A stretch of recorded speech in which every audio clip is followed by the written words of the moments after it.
Hello दोस्तों, स्वागत है हमारे YouTube channel Ram ji mathematics में। दोस्तों, जैसा आप सभी लोगों को पता है, मैंने आर्मी अग्निवीर के लिए प्रॉपर क्लासेस चल रही हैं और आर्मी अग्निवीर के लिए मैं यहाँ पर आपको परसेंटेज बिल्कुल बेसिक से मैंने स्टार्ट किया और आपको मैं पढ़ा रहा हूँ। तो बिल्कुल यहाँ पर देखो, मैंने आपसे कहा था मैं आर्मी अग्निवीर के लिए अपनी टॉपिक वाइज क्लास और प्लस अपनी सुपर 10 के नाम से एक सीरीज़ चालू करने जा रहा हूं, जो मेरी टॉपिक वाइज क्लास प्रॉपर चल रही है। और अगर आप लोगों ने नहीं देखा है तो बिल्कुल लाजवाब तरीके से वहां पर आपका पूरा परसेंटेज कवर हो रहा है, तो वो जाकर के आप लोग देख लेना। और यहाँ पर मैं आज से आपकी अपनी सुपर 10 की सीरीज़ को स्टार्ट कर रहा हूँ, क्योंकि यहाँ पर देखो आपका यहाँ पर एग्ज़ाम भी काफ़ी नज़दीक है और सुपर 10 के माध्यम से मैं वो करूँगा, क्योंकि यहाँ पर सभी टॉपिक के कंबाइंड में क्वेश्चन होंगे, जिससे कि आपका अच्छे से मैथ का रिवीजन भी होता चले। और जो यहाँ पर मैं आपको टॉपिक वाइज पढ़ा रहा हूँ, जिससे कि आप लोग नीचे कमेंट बॉक्स में कमेंट करते रहना कि सर मुझे टॉपिक वाइज में सबसे पहले ये टॉपिक कवर करा दीजिए। तो जिस टॉपिक पर सबसे ज़्यादा कमेंट होंगे तो वो टॉपिक मैं आपके लिए सबसे पहले लेकर के आ जाया करूँगा। तो टॉपिक वाइज पढ़ने से आपका ये फ़ायदा होगा कि टॉपिक वाइज वहाँ पर जो भी टॉपिक आपका कमज़ोर है तो वो मैं आपको सबसे पहले वो टॉपिक ला करके दूंगा, जिससे आप जल्द से जल्द अपना वो टॉपिक कवर कर सको।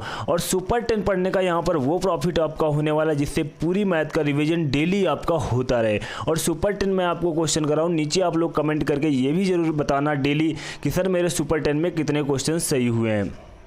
तो यहाँ पर देखो, आज मैं आपको बहुत ही बेहतरीन और लाजवाब क्वेश्चन सुपर 10 डेली में यहाँ पर लाने की पूरी कोशिश करूँगा।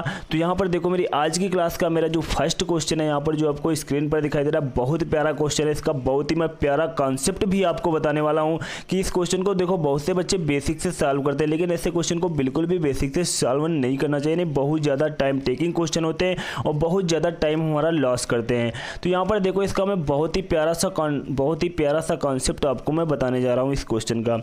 तो यहाँ पर देखो, सबसे पहले इस क्वेश्चन को हम सॉल्व कैसे करते हैं, नीचे से ऊपर की ओर सॉल्व करते हैं। कैसे सॉल्व करते हैं? नीचे से ऊपर की ओर सॉल्व करते हैं। जैसे कि यहाँ पर देखो, आपका ये लिखा हुआ है 2+,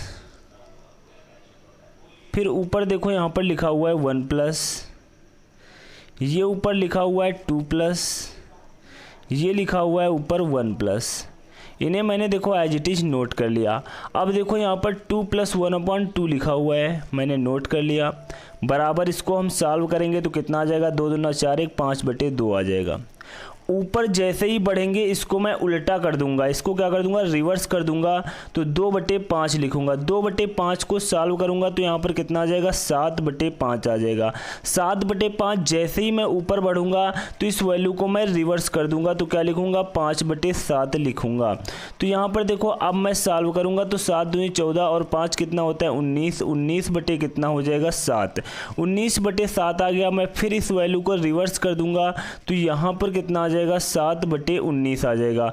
7/19 आ जाएगा। तो यहाँ पर देखो क्या होगा? 19 से कम 19, 19 7 कितना होता है? 26।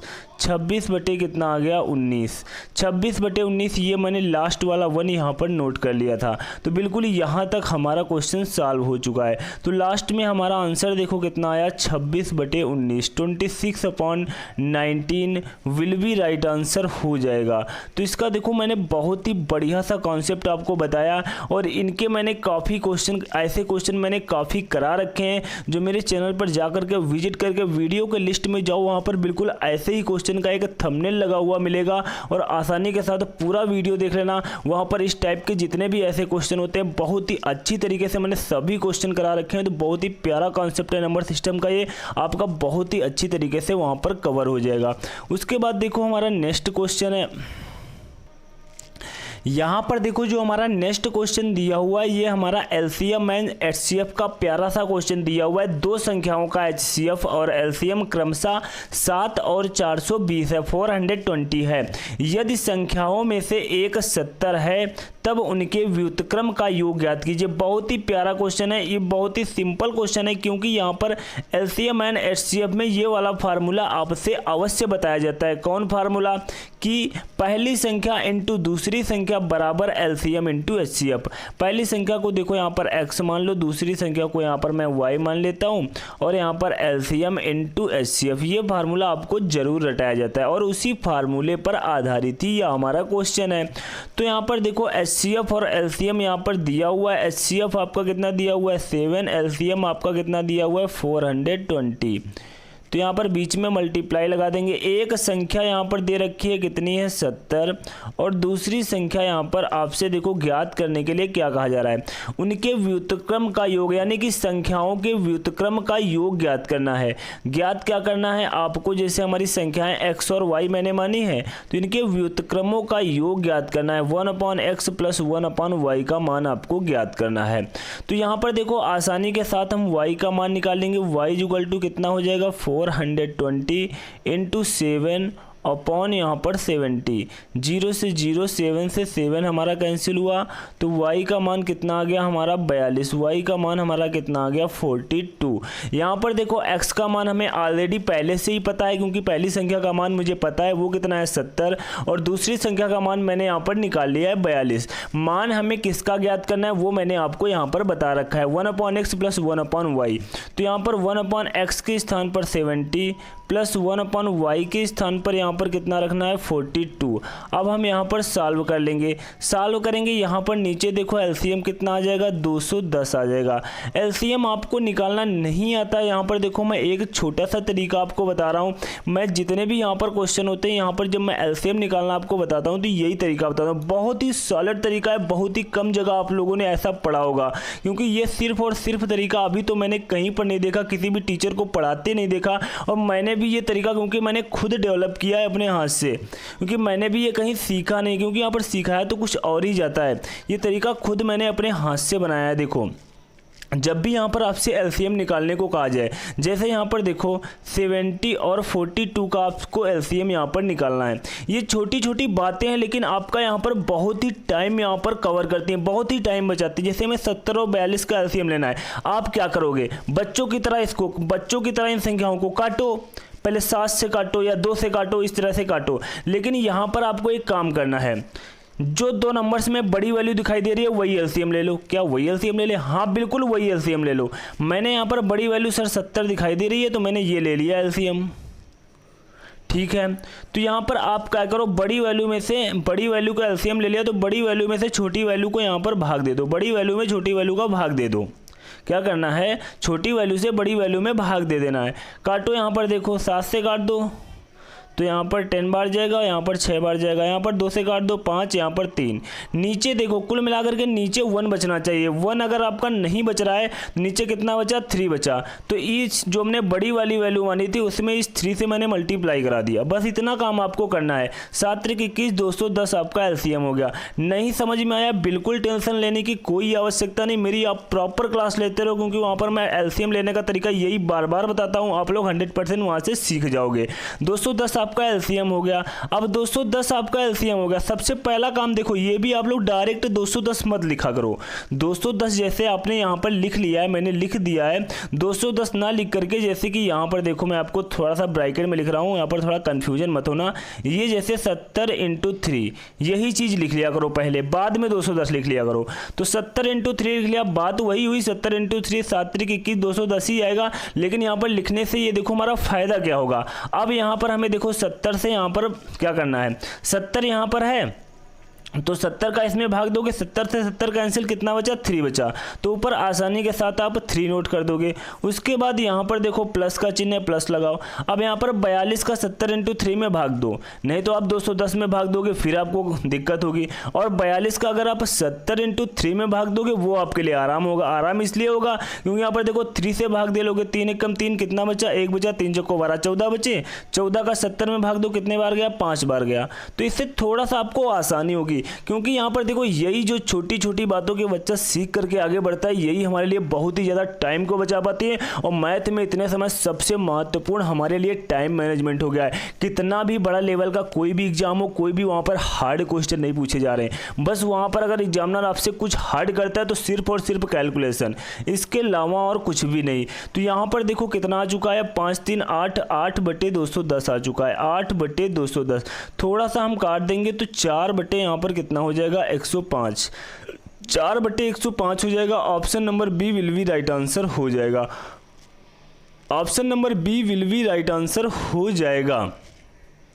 उसके बाद देखो हमारा नेक्स्ट क्वेश्चन है, यहाँ पर देखो जो हमारा नेक्स्ट क्वेश्चन दिया हुआ है टाइम स्पीड एंड डिस्टेंस का प्यारा सा क्वेश्चन है। चाहे आप इसे एवरेज का क्वेश्चन कह लो, चाहे आप इसे टाइम स्पीड एंड डिस्टेंस का क्वेश्चन कह लो, क्योंकि यहाँ पर एवरेज नाम का शब्द आया तो आप कहोगे सर एवरेज का क्वेश्चन है, लेकिन ऐसा question time speed and distance भी पूछ सकते हैं और आपका यहाँ पर एवरेज में भी पूछा जा सकता है। जैसे कि यहाँ पर देखो क्या है हमारा क्वेश्चन, एक पुरुष 4 किलोमीटर प्रति घंटा की गति से 12 किलोमीटर और 5 किलोमीटर प्रति घंटा की गति से आगे 10 किलोमीटर की यात्रा करता है, तो उसकी औसत चाल ज्ञात कीजिए। क्या यहाँ पर ज्ञात करना है? औसत चाल ज्ञात करना है। तो औसत चाल के लिए एक शब्द आप अपने माइंड में बिठा लो, एक शब्द अपने माइंड में बिठा लो। वो कौन सा शब्द है कि औसत चाल मीन्स एवरेज स्पीड। औसत चाल means average speed. Average speed means क्या होता है?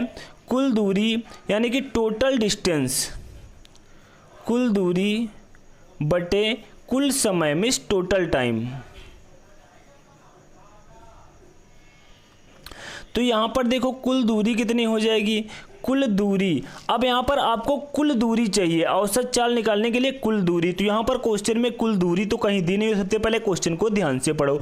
एक पुरुष 4 किलोमीटर प्रति घंटा की गति से 12 किलोमीटर और 5 किलोमीटर प्रति घंटा की गति से आगे 10 किलोमीटर की यात्रा करता है, तो उसकी औसत चाल ज्ञात कीजिए। वो देखो 4 किलोमीटर प्रति घंटा की गति से 12 किलोमीटर, तो एक डिस्टेंस तो हो गई आपकी 12 किलोमीटर प्लस, क्योंकि मैं टोटल दूरी लिख ली है ना, और 5 किलोमीटर प्रति घंटा की गति से आगे 10 किलोमीटर।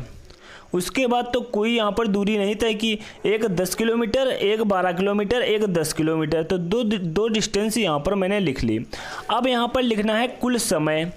तो यहाँ पर पहली 12 किलोमीटर की दूरी तय करने के लिए कितना समय लिया? 12 किलोमीटर की दूरी तय की है 4 की स्पीड से, 4 किलोमीटर प्रति घंटा की गति से। तो यहाँ पर टाइम कितना लगा होगा? पहला T1 बराबर समय बराबर क्या होता है? दूरी बटे चाल। दूरी है 12, चाल है 4, टाइम कितना लगा? 3 घंटा। तो पहला टाइम हो गया 3 घंटा, क्योंकि यहाँ पर टोटल टाइम लिखना है कुल समय। उसके बाद सेकंड दूरी यानी 10 किलोमीटर की जो दूरी है वो 5 की स्पीड से तय की गई है। तो T2 जो आपका टाइम होगा वो कितना होगा? यहाँ पर 10 किलोमीटर की दूरी 5 की स्पीड से, तो 5 दूनी कितना हो जाएगा? 10। तो यहाँ पर कितना हो जाएगा? 2 घंटे। 2 घंटे आपको लगे हैं, 2 घंटे और लगे हैं यहाँ पर 10 की स्पीड, 10 की दूरी को तय करने में, 10 किलोमीटर की दूरी को तय करने में 2 घंटे लगे हैं। तो यहाँ पर देखो टोटल डिस्टेंस हो गई, कुल दूरी हो गई, और नीचे यहाँ पर कुल समय हो गया। तो यहाँ पर देखो अब कितना हो जाएगा? 12 10 22, और नीचे कितना हो गया? 5। भाग देंगे 5 चक्को 20, यहाँ पर 2/5।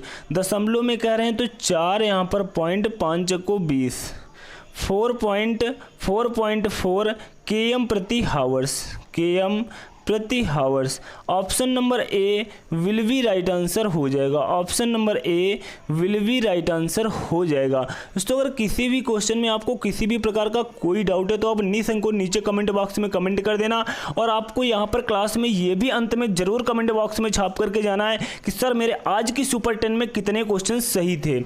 उसके बाद देखो हमारा नेक्स्ट क्वेश्चन है, यहाँ पर देखो जो हमारा नेक्स्ट क्वेश्चन दिया हुआ है, निम्न में से इकाई अंक ज्ञात कीजिए। यूनिट डिजिट का प्यारा सा क्वेश्चन है। यूनिट डिजिट की मैं ऑलरेडी एक क्लास ले चुका हूँ। अगर आप लोगों ने मेरी वो क्लास नहीं देखा है तो जाकर के देख लेना, क्योंकि वहाँ पर लगभग मैंने 2 क्लास ली और 2 क्लास में मैंने पूरी तरह से यूनिट डिजिट को कवर किया है। तो वहाँ पर एक बार पूरी तरह से देख लेना। वहाँ पर मैंने ऊपर जो थंबनेल लगा रखा है वो भी मैं यहाँ पर ऊपर शो कर दूंगा, वो क्लास आप लोग अवश्य देख लेना। क्योंकि यहाँ पर देखो इस जो इकाई अंक के यहाँ पर क्वेश्चन है, यूनिट डिजिट के क्वेश्चन है, इसमें थोड़ा सा काफ़ी कुछ कॉन्सेप्ट है। अगर आप लोग वो पूरी क्लास नहीं देखो, पूरी क्लास लगभग 15 से 20 मिनट की क्लास होगी, एक बार अवश्य देख लेना। वो पूरी क्लास जब तक नहीं देखोगे तब तक यहाँ पर पूरा कॉन्सेप्ट आपको समझ में नहीं आएगा। जैसे कि मैं इस क्वेश्चन के लिए तो कॉन्सेप्ट आपको बता दे रहा हूँ। यहाँ पर देखो दिया हुआ है 1234 की पावर 102 प्लस 1234 की पावर 103। यहाँ पर आपको इकाई अंक बताना है।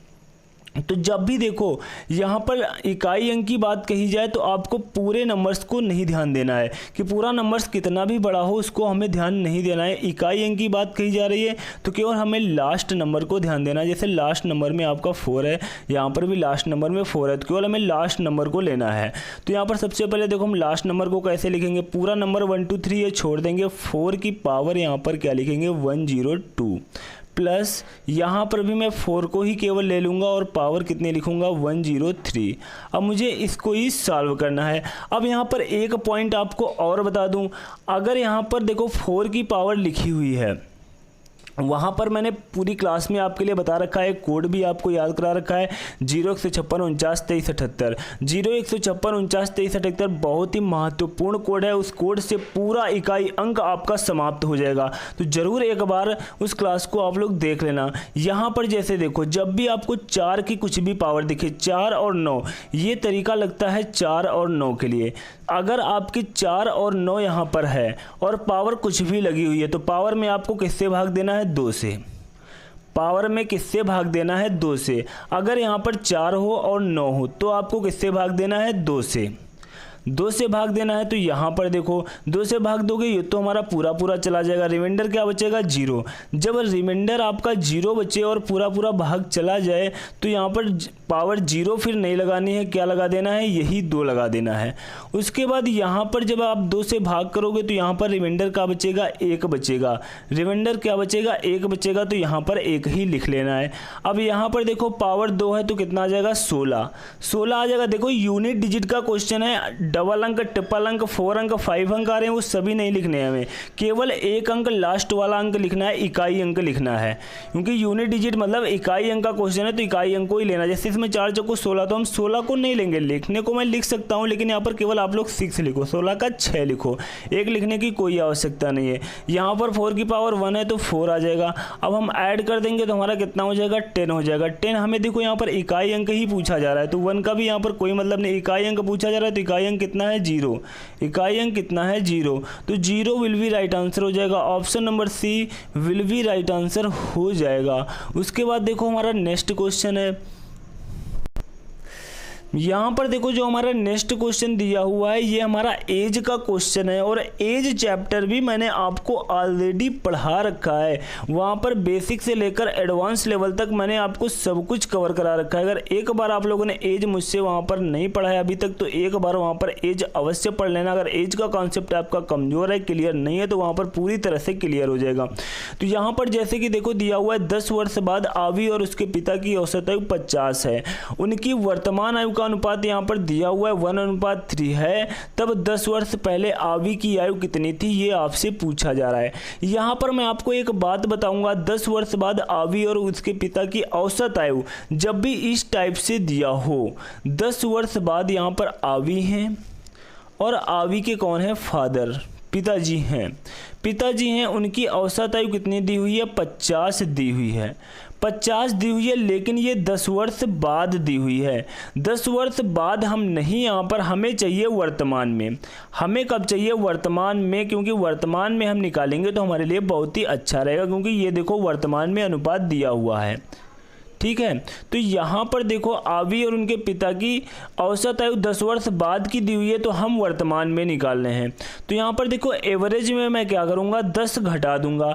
औसत आयु यहाँ पर देखो औसत आयु दी हुई है ना 50 है, तो यहाँ पर 2 लोग हैं आवी और उनके पिता हैं, उनकी आयु का आपको योग निकालना हो और 2 लोग हैं उनकी एवरेज आयु दी हुई हो और उनकी आयु का आपसे योग निकालने को कहा जाए तो आप क्या करोगे 2 से गुणा करा दोगे, यही तो कराओगे। 2 से गुणा कराओगे तभी तो आवी और उनके पिता की टोटल आयु निकल करके आएगी। तो यहाँ पर देखो कितनी हो जाएगी 40 में 2 से गुणा कराओगे तो 80। अब कहोगे सर आपने 10 घटाया क्यों? 10 मैंने इसलिए घटाया है क्योंकि यहाँ पर 10 वर्ष बाद की बात कही जा रही है, यानी कि ये अभी की बात नहीं है, अब के 10 वर्ष के बाद की बात है। तो मैंने इसलिए इसमें 10 वर्ष घटा दिए। अब मैं आ गया हूँ वर्तमान में। तो वर्तमान में आवी और उनके फादर की जो आयु का योग है वो कितना हो गया 80 हो गया। अब कहोगे 2 से आपने गुणा क्यों कराया? 2 से गुणा मैंने इसलिए कराया क्योंकि एवरेज आयु दी हुई है। एवरेज आयु मतलब दी हुई है, एवरेज आयु को मैं अगर योग में निकालना चाहता हूँ, 2 लोग हैं इसलिए मैंने 2 से गुणा करा दिया। तो यहाँ पर आवी और उनके फादर की यहाँ पर टोटल आयु निकल करके आ चुकी है वर्तमान में। आवी और उनके फादर की वर्तमान आयु का योग 80 वर्ष हो चुका है। कितना है? वर्तमान आयु का योग कितना है? 80 वर्ष है। अब यहाँ पर देखो उनकी वर्तमान आयु का कुछ रेशियो दिया हुआ है। उनकी वर्तमान आयु का रेशियो कितना दिया हुआ है? 1:3 है। कितना है? 1:3 है। ये यहाँ पर आवी और उनके फादर की वर्तमान आयु का योग है, वर्तमान आयु का योग है। लेकिन यहाँ पर रेशियो में देखो कितना दिया हुआ है? आवी और उनके फादर की वर्तमान आयु 1:3 है। कितनी है? 1:3 है। मैंने आपसे जितनी भी यहाँ पर क्लासेस ली हैं, रेशियो का क्वेश्चन आया, उसमें एक ही बात आपसे मैं बार बार कहता हूँ कि रेशियो में कुछ भी दिया हो, जैसे कि आवी की वर्तमान आयु कितनी, देखो यहाँ पर 1 और उनके फादर की वर्तमान आयु कितनी है? 3 है। तो इनको मैं 1K मान लूंगा और 3K मान लूंगा, 1K मान लूंगा और 3K मान लूंगा। तो आवी और उनके फादर की वर्तमान आयु कितनी हो जाएगी? वर्तमान आयु का अगर योग करेंगे तो वो कितना हो जाएगा? 4K हो जाएगा। हमारे अकॉर्डिंग 4K है, क्वेश्चन के अकॉर्डिंग कितना है? 80 है। 4K बराबर 80 के, तो K बराबर कितने के आ चुका है? 20K। के बराबर आ चुका है 20K। तो यहाँ पर देखो हम मान निकाल लेंगे। मान क्या निकालेंगे? आवी की आयु थी 1K, उनके फादर की आयु थी 3K। आवी की आयु थी 1K, उनके फादर की आयु थी 3K। तो यहाँ पर 20 से देखो हम गुणा करा देंगे तो हमारा कितना हो जाएगा? 20, और ये हमारा कितना हो जाएगा? 20 कितना हो जाएगा? 60 हो जाएगा। 20 कितना हो जाएगा? 60 हो जाएगा। तो आवी वर्तमान में 20 वर्ष के हैं और उनके फादर वर्तमान में 60 वर्ष के हैं। आपसे पूछा क्या जा रहा है? तब 10 वर्ष पहले आवी की आयु कितनी थी? आवी वर्तमान में 20 साल के हैं, तो 10 वर्ष पहले आवी कितने साल के थे? तो 20 में 10 साल घटा दो तो यहाँ पर 10 year. 10 years will be right answer हो जाएगा। 10 years will be right answer हो जाएगा।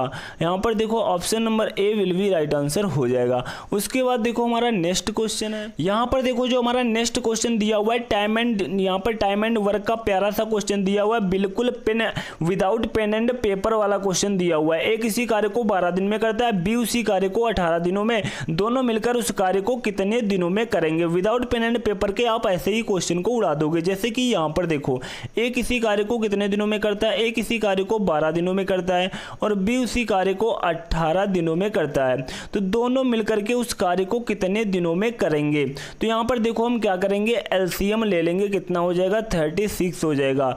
12 यहाँ पर ए की कैपेसिटी आ गई 3 और यहाँ पर 18 दूना 36, बी की कैपेसिटी आ गई 2। दोनों मिलकर के कार्य को कितने दिनों में करेंगे? 36 का यहाँ पर 3 और 5 यहाँ पर योग करेंगे। ए और बी की कैपेसिटी मिलाकर के कितनी हो जाएगी? 5।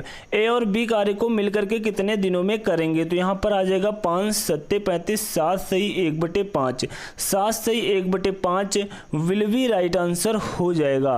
कितना हो जाएगा? 7 सही 1/5 विल बी राइट आंसर हो जाएगा। उसके बाद देखो हमारा नेक्स्ट क्वेश्चन है। यहाँ पर देखो जो हमारा नेक्स्ट क्वेश्चन दिया हुआ है ये भी बहुत ही एग्जाम में पूछा जाने वाला क्वेश्चन है। यहाँ पर आपसे 2 टाइप के क्वेश्चन पूछे जाते हैं। एक तो यहाँ पर टोटल सिक्के दे देते हैं, नहीं तो टोटल रुपए दे देते हैं। बस यहाँ पर 2 टाइप के क्वेश्चन बनते हैं। तो देखो आज की क्लास में जो आपको सुपर 10 की क्लास करा रहा हूँ, बिल्कुल आप लोग नीचे जितने भी लोग देखना, नीचे एक बार कमेंट करके जरूर जाना कि सर मेरे आज सुपर 10 की क्लास में कितने क्वेश्चन सही हुए हैं। उसके बाद जैसे कि देखो यहाँ पर क्वेश्चन में दिया हुआ है 1 रुपये 50 पैसे 25 पैसे के 615 सिक्के का अनुपात यहाँ पर दिया हुआ है 3:5:7 है। तो 50 पैसे के सिक्कों की संख्या ज्ञात कीजिए। सबसे पहले आपको क्वेश्चन को बहुत ही कंसंट्रेट होकर के पढ़ना है, क्वेश्चन में क्या दिया हुआ है और क्या हमसे पूछा जा रहा है। जैसे कि यहाँ पर देखो 1 रुपये 50 पैसे और 25 पैसे 3 टाइप के आपके पास सिक्के हैं। 1 रुपये के सिक्के हैं, 50 पैसे 25 पैसे के 615 सिक्के हैं। अब यहाँ पर एक तो क्वेश्चन देखो मैंने आपको पहले ही बता दिया है कि 2 टाइप के क्वेश्चन यहाँ से पूछे जाते हैं। या तो आपको टोटल में सिक्के देंगे या तो आपको टोटल में पैसे बताए जाएंगे। तो यहाँ पर क्या दिया हुआ है? टोटल में सिक्के दिए गए हैं कि टोटल सिक्के कितने हैं? 615। तो आपको यहाँ पर आपका पहला टारगेट क्या होगा कि हम अपने अकॉर्डिंग निकालें कि टोटल सिक्के कितने हैं। क्वेश्चन के अकॉर्डिंग 615 है, अपने अकॉर्डिंग निकालने की टोटल सिक्के कितने होंगे। यहाँ पर जो देखो मूल्यों का अनुपात दिया हुआ है 3:5:7। तो मैं मान लूंगा ये 3 रुपए हैं, 5 रुपए हैं, 7 रुपए हैं। मूल्यों का अनुपात कितना है? 3, 5, 7। अब देखो 3 रुपए 5 रुपए 7 रुपए, बस इतना आप लोग यहाँ पर बस कवर कर लेना। उसके बाद क्वेश्चन अपने आप बनता जाएगा। जैसे कि यहाँ पर देखो क्रमशः ये दिए हुए हैं। 1 रुपए के हमारे कितने यहाँ पर 3 रुपए हैं। 1 रुपए के कितने सिक्के हो जाएंगे, 3 रुपए में 1 रुपए के कितने सिक्के हो जाएंगे 3, प्लस ये हमारे 5 रुपए हैं और 50 पैसे के सिक्के। 5 रुपए में 50 पैसे के कितने सिक्के हो जाएंगे 10। ये हमारे 7 रुपए हैं। 7 रुपए में 25 पैसे के कितने सिक्के हो जाएंगे 28। टोटल सिक्के यहाँ पर मैं जोड़ लूँगा 28 10 38 38 3 कितना होता है 41। हमारे अकॉर्डिंग टोटल सिक्के 41, क्वेश्चन के अकॉर्डिंग टोटल सिक्के 615। 1 बराबर 41 कम 41, यहाँ पर कितना बचा 20 बचा तो हो गया हमारे कितने 205। कितने बार गया 5 बार। 1 बराबर 15 के, 1 बराबर 15 के आपसे पूछा क्या जा रहा है, तो 50 पैसे के सिक्कों की संख्या ज्ञात कीजिए। 50 पैसे के सिक्के मैंने कितने निकाले थे 10, ये देखो 50 पैसे के सिक्के कितने निकाले थे 10, तो 1 बराबर यहाँ पर 15 के, तो यहाँ पर 10 बराबर किसके हो जाएगा 150। तो 150 50 पैसे के 150 सिक्के होंगे, यही हमारा क्या हो जाएगा राइट आंसर हो जाएगा। क्या हो जाएगा राइट आंसर हो जाएगा। उसके बाद देखो हमारा नेक्स्ट क्वेश्चन है, तो यहाँ पर देखो जो हमारा नेक्स्ट क्वेश्चन दिया हुआ है ये भी हमारा परसेंटेज का बहुत ही प्यारा सा क्वेश्चन है। 60,000 रुपये की वस्तु 1,20,000 रुपये हो जाती है तो प्रतिशत वृद्धि ज्ञात कीजिए। अब अगर आप लोगों को यहाँ पर इस टाइप के क्वेश्चन करने में प्रॉब्लम होती है, बिल्कुल मैंने परसेंटेज की क्लास 0 लेवल से ले रखी है, वहाँ पर एक बार जाकर के उन क्लासेज को ले लेना। बिल्कुल ऐसे क्वेश्चन आपको विदाउट पेन एंड पेपर के करोगे। जैसे कि यहाँ पर देखो दिया हुआ है 6,000 रुपये की वस्तु, जब भी देखो आपसे परसेंटेज में पूछा जाए, परसेंटेज में कोई भी बात आपसे पूछी जाए तो वहां पर ऐसे क्वेश्चन को आप लोग क्या करना रेशियो में लगा देना। किस में लगाना रेशियो में। जैसे कि यहां पर देखो 60,000 रुपये, 60,000 रुपये की वस्तु थी और 1,20,000 रुपये हो जाती है। 60,000 रुपये की थी और 1,20,000 रुपये हो गई। कोई यानी कि वस्तु थी वो इसकी कीमत 60,000 रुपये पहले थी, अब उसकी 1,20,000 रुपये हो गई है बढ़ा करके। तो परसेंटेज वृद्धि आपसे पूछी जा रही है, तो मैंने दोनों वैल्यू को किस में कर लिया रेशियो में कर लिया। तो यहाँ पर रेशियो में करने के लिए 4 0 से 4 0 हमारे कैंसिल हो गए, तो यहाँ पर 6:12 बचा, तो 1:2 आ जाएगा। 1:2 आ गया। अब हमारी कोई वस्तु 1 रुपये थी, 1 रुपये से बढ़ के 2 रुपये हो गई है, तो परसेंटेज वृद्धि पूछी जा रही है। परसेंटेज वृद्धि का मतलब क्या होता है, मैंने आपको ऑलरेडी पीछे परसेंटेज की क्लास में बहुत ही अच्छी तरीके से ये बात आपको बता रखी है कि जब भी आपको परसेंटेज वृद्धि पूछी जाए या परसेंटेज कमी पूछी जाए, परसेंटेज वृद्धि के लिए आप लोग क्या करोगे, परसेंटेज वृद्धि 1 रुपये से कितने रुपए हो गई 2 रुपये, तो 1 रुपये की वृद्धि हुई है। नीचे हमें क्या रखना है, 1 रखना है या 2 रखना है। तो जब भी परसेंटेज वृद्धि की बात हो तो नीचे 2 वैल्यू में से जो वैल्यू हमें छोटी दिखाई दे, कौन सी वैल्यू में छोटी है, तो 1 इंटू क्या करेंगे 100 करेंगे, तो यहाँ पर कितना आ जाएगा 100% विल बी राइट आंसर हो जाएगा। 100% विल बी राइट आंसर हो जाएगा। उसके बाद देखो हमारा नेक्स्ट क्वेश्चन है, यहाँ पर देखो जो हमारा नेक्स्ट क्वेश्चन दिया हुआ है ये भी बहुत ही बढ़िया और प्यारा सा क्वेश्चन दिया हुआ है। आज की क्लास का हमारा लास्ट क्वेश्चन है। कोई व्यक्ति एक साइकिल 1400 रुपये में खरीदता है तथा 15% की हानि पर बेच देता है, उस साइकिल का विक्रय मूल्य क्या होगा। जैसे कि मैंने कोई साइकिल 1400 रुपये में खरीदी, मुझे साइकिल में कुछ गड़बड़ी नजर आई, कुछ खराब नजर आई, कुछ प्रॉब्लम समझ में आई, उस कारण मैं साइकिल को बेच दे रहा हूँ। मैंने 1400 रुपये की खरीदी थी लेकिन अब उसको कोई 1400 रुपये की नहीं ले रहा है तो हमें हानि पर बेचना पड़ रहा है, तो इसलिए मैंने 1400 रुपये में खरीदा था और 15% की हानि पर बेच दिया। इसका मतलब 1400 रुपये की मैंने खरीदा था और 1400 का देखो हम डायरेक्ट यहाँ पर 15% निकालने, 15 बटे क्या करेंगे 100 करेंगे, 00 से 00 कैंसिल, 15 चक्को कितना हो जाएगा 60, 15 1 15, 15 छक 21, 210 रुपये की हानि पर मैंने बेच दिया है। 1400 रुपये की खरीदा था और 210 रुपये कम पर बेच दिया। इसका मतलब 1190 रुपये में मैंने बेच दिया। 1400 में 210 घटा दो 1190। Option number B will be right answer हो जाएगा। यहाँ पर थोड़ा सा मैं आपको एक तरीका और बता दूं, कौन सा तरीका, वो कि आपको विदाउट पेन एंड पेपर के ऐसे आपको 15/100 लिखना भी ना पड़े और 210 आपका आंसर आ जाए। कैसे सर वो हो जाएगा, जैसे 1400 रुपये में मैंने खरीदा था, 15% की हानि पर बेचा है। अगर आपको 1400 का 15% निकालना है तो आप क्या किया करो, 1400 का 10% निकाल लो। क्या करो, 1400 1400 का 10%। 1400 का अगर आप 10% निकालोगे, 10% का फ्रैक्शन मान कितना होता है 1/10। इसका मतलब 1400 का 1/10 निकालोगे तो 0 से 0 कैंसिल 140 आ जाएगा। 1400 का 10% कितना आ जाएगा 140 आ जाएगा। अब 10% का आधा कितना होता है 5%, तो 140 का आधा कितना हो जाएगा 70। 5% का मान कितना हो जाएगा 70। 10% का मान 140, 5% का मान 70। मान किसका चाहिए आपको 15% का, 15% का ही चाहिए। जोड़ दो 140 में 70 कितने हो गए 210।